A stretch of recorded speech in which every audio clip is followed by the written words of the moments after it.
All right, so let's dive into Japan today. Okay. But not the Japan you might be thinking of. We're not talking, like sushi or samurai or anything like that. We're going deeper. Okay. We're going to uncover a hidden history, a culture that's woven into the fabric of Japan, but a lot of times overlooked. Have you ever heard of the Ainu people? You know, it's funny how many people I talk to, and they're surprised that Japan even has indigenous people. Really? But yeah, the Ainu have been there for centuries, primarily in Hokkaido, Yeah. and they have a culture that's entirely their own. It's really is like peeling back a layer. Yeah. Most people don't ever even get to. Yeah. They even have their own language, Yeah. completely separate from Japanese, and a spiritual connection to nature that's just mind-blowing. Absolutely. And what's so fascinating is that their origins are still a bit of a mystery. Oh, really? Yeah, research suggests that they descended from a group that predates what we think of as like Japanese culture, probably with roots in Northeast Asia and Siberia. And they were in Hokkaido, parts of the Kuril Islands, and even Sakhalin. So they were there before what we even consider the Japanese population arrived. That's right. That means that they must have developed some incredible traditions to have survived for so long. Yeah. What were their interactions like with other Japanese ethnic groups? Well, as Japanese influence expanded, especially into Hokkaido, Right. there was definitely a clash of cultures. Yeah. But despite that, the Ainu managed to hold on to a lot of their distinct customs and beliefs. But their language, as you mentioned, almost vanished completely. Right. What Sure. happened there? So during Japan's Meiji era, there was a huge push for assimilation. Great. And unfortunately, the Ainu language and a lot of their cultural practices were targeted for elimination. It was all about creating a unified Japanese identity. Right. And sadly, that came at the expense of indigenous cultures like the Ainu. That's incredibly sad. Mhm. How did their culture even survive that kind of pressure? Well, their strong oral traditions played a huge role in that. Imagine epic poems called yukar. Yukar, yeah, passed down for generations, keeping their history, beliefs, and folklore alive long before anything was written down. It's like a chain of voices, each link carrying their heritage forward. What kind of stories did these yukar tell? Well, one tells of a young Ainu hero battling a monstrous owl to protect his people. Oh, wow. It's a tale of courage and justice, and a deep respect for the natural world, themes that really run through all of Ainu culture. This respect for nature that you mentioned, Yeah. is it more like what we'd consider environmentalism today? Or is it something deeper? It goes far deeper than just appreciating nature, you know? The Ainu believe that spirits, called kamui, inhabit everything. Animals, plants, even the wind and rocks. Wow. This reverence shapes their whole worldview. So how does that actually play out in their daily lives? What would that look like? For example, before hunting or fishing, they would ask permission from the animal's spirit, thanking it for providing sustenance. It's this reciprocal relationship, a constant dialogue with the natural world. That's so different from how most modern societies operate. And this reverence even extends to a specific animal, right? The bear. Yes. Why the bear? The bear is seen as a divine messenger, a link between the human world and the spirit world. Oh, wow. And treating the bear with deep respect ensures harmony between humans and nature, they believe. So it's not just a powerful animal, but a symbol of something much greater. Yeah. Tell me more about this Iyomante ceremony I keep hearing about. It involves bears, right? It does. A bear cub is raised by the community for several years, almost like family. Wow. They treat it with incredible love and care. And then in a very solemn ceremony, they send the bear back to the spirit world. Wow, that's powerful. I'm guessing it's not just about saying goodbye to a bear, though. What does this ceremony represent for the Ainu? Well, it signifies the cycle of life and death, the connection between all living beings, and the Ainu's profound respect for the natural order. It's incredibly moving. Raising a bear only to let it go. It speaks volumes about their understanding of life and death. So we've talked a lot about their spirituality, but what was their day-to-day life like? How did they live? The Ainu were traditionally hunters, fishers, and gatherers, completely in tune with their environment. Yeah. Their lives followed the rhythms of the seasons, utilizing their knowledge of the land to survive.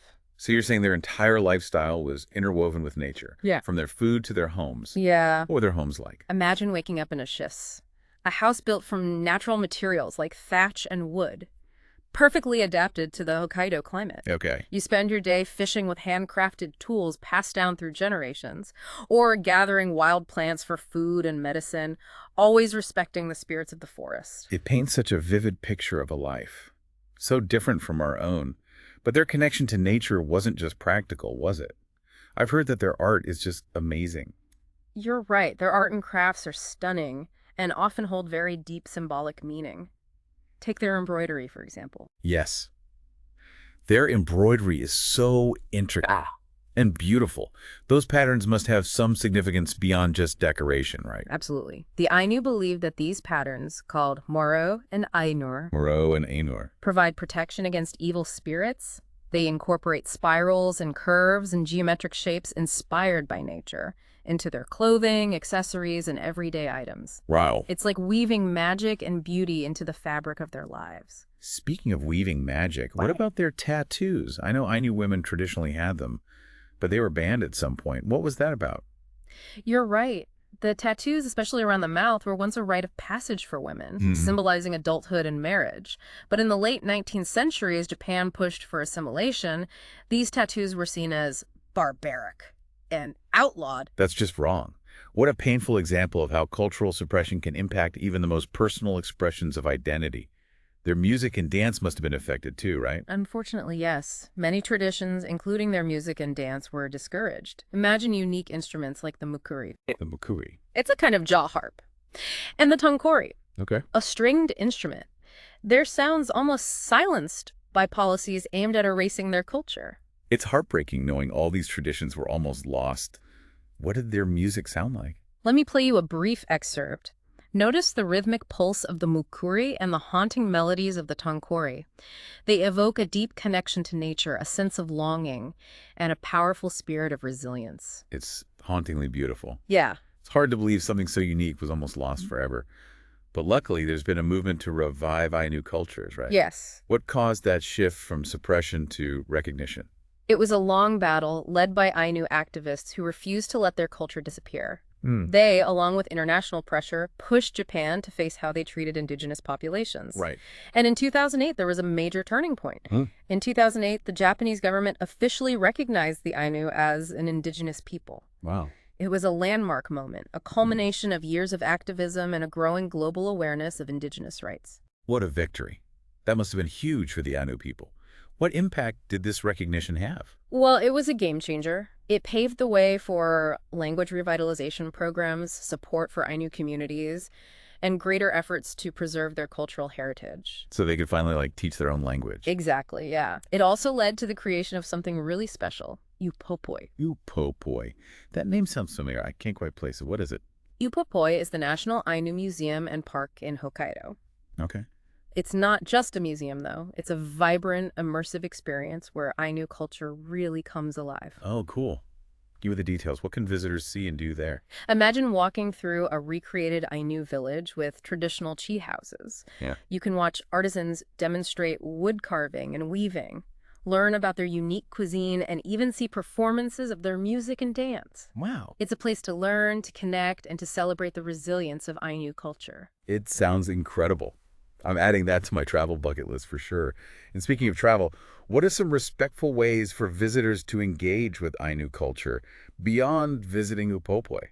That's a great question. It's crucial to approach cultural exchange with sensitivity, you know? Look for opportunities to participate in workshops led by Ainu artisans, explore local Ainu communities, or even learn about their traditional cuisine. You had me at cuisine. What makes Ainu food so unique? Ainu cuisine is a true reflection of their deep connection to the land. Think wild game, freshwater fish, foraged plants, and ingredients like pukusa. Kusa. It's a type of wild garlic. Oh, interesting. They have really distinct cooking methods, too, often using open fire grilling and slow simmering. It all sounds so flavorful and connected to their environment. But beyond the culinary delights, I'm curious about Ainu influence on modern Japanese culture. Have their traditions kind of seeped into mainstream society at all? Absolutely. There's a growing appreciation for Ainu contributions in everything from art and fashion to music and folklore. You might see traditional Ainu patterns on modern clothing, or hear Ainu musical motifs in contemporary Japanese music. Oh, wow. It's a beautiful fusion of past and present. It speaks to the enduring legacy of the Ainu people. Their story is so powerful, and it makes me wonder if there are parallels to their experiences in other parts of the world.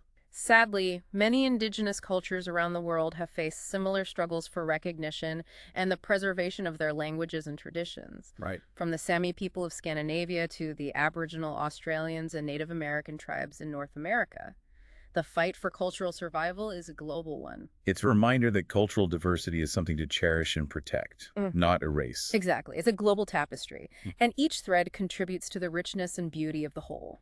So after all the Ainu have been through, what does the future hold for them? Are there signs of hope? There's definitely a growing sense of optimism. The Ainu are experiencing a cultural renaissance, with younger generations embracing their heritage and working to revitalize their language, traditions, and knowledge. Oh, that's great. They're reclaiming their identity and sharing it with the world. That's incredibly inspiring. Mm-hmm. But I imagine there are still challenges ahead, right? Of course. They continue to face discrimination, economic disparities, and the struggle to protect their ancestral lands and resources. It's an ongoing battle. It sounds like there's still much work to be done in terms of social justice and environmental protection. Yes, but despite these challenges, the Ainu are resilient. They're determined to build a future where their culture is celebrated, their voices are heard, and their rights are respected. It's a powerful reminder that even in the face of adversity, culture can not only endure, but thrive. Absolutely.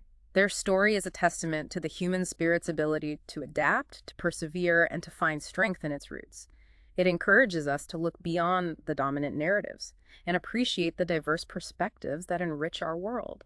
Their connection to nature, their artistic expressions, their resilient spirit, it all feels incredibly relevant to the challenges we face today. It is. The Ainu offer a perspective that's both ancient and timely, reminding us of the importance of cultural diversity, environmental stewardship, and the enduring power of the human spirit. We've learned so much about the Ainu today, but it feels like we've only scratched the surface. What's one key takeaway you hope our listeners will remember? I hope they'll remember that the world is full of hidden histories waiting to be discovered. Stories like the Ainu's remind us to challenge our assumptions, to embrace diversity, and to appreciate the richness and complexity of different cultures. Beautifully said. And to our listeners, we encourage you to continue exploring the Ainu culture and seeking out those hidden histories that surround us. The world is a tapestry of diverse cultures, each with its own story to tell. So true. And by learning about these cultures, we not only expand our knowledge, but also gain a deeper understanding of ourselves and our place in the world. It's been an incredible journey learning about the Ainu people. Their story is a testament to the resilience of the human spirit and the beauty of cultural diversity. It truly is. And I hope it inspires our listeners to continue seeking out those hidden gems of history and culture that make our world so fascinating. And on that note, we'll wrap up this deep dive into the fascinating world of the Ainu people. Until next time, keep diving deep.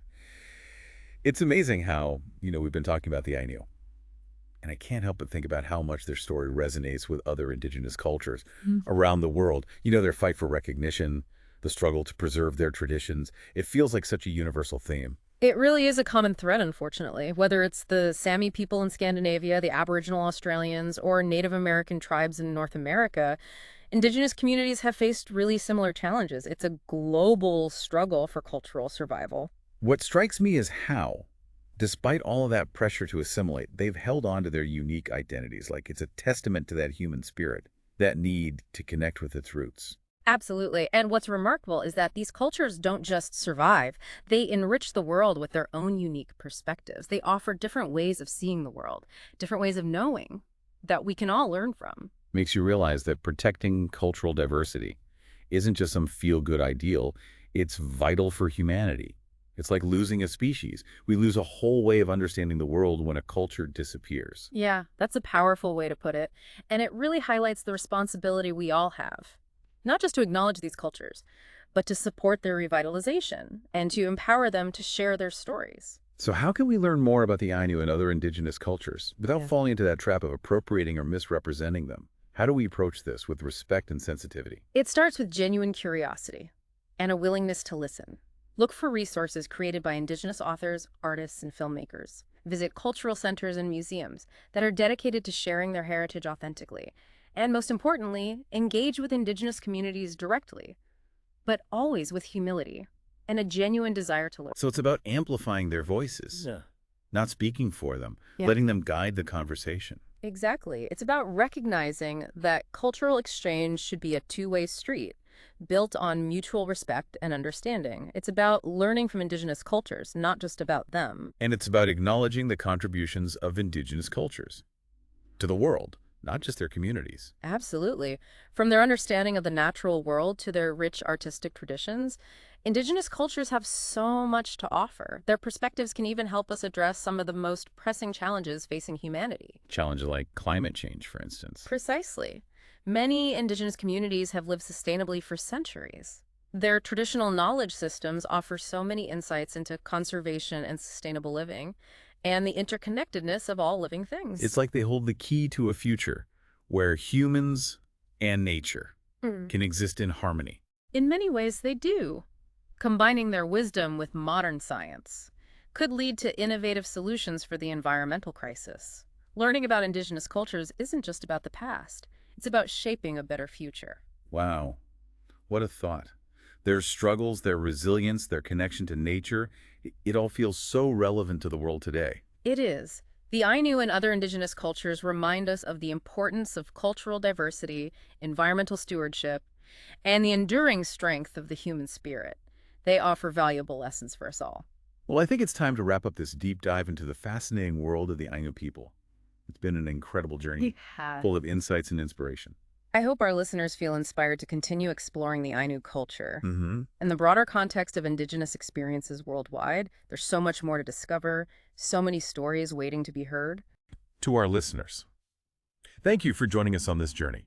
Remember that the world is brimming with hidden histories and diverse cultures, each with a unique story to tell. Keep asking questions, keep learning, and keep celebrating the beautiful tapestry of humanity. Until next time, keep diving deep.